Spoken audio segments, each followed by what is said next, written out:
You ask Tiger to solve. This deals with linear equations with one unknown.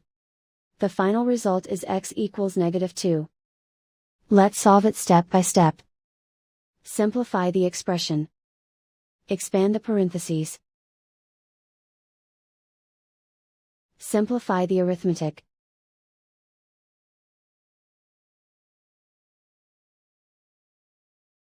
Swap sides.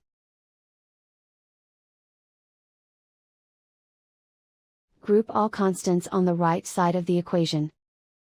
Subtract 8 from both sides. Simplify the arithmetic.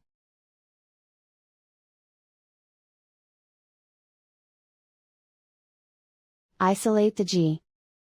Divide both sides by -4. Cancel out the negatives. Simplify the fraction. Move the negative sign from the denominator to the numerator. Find the greatest common factor of the numerator and denominator.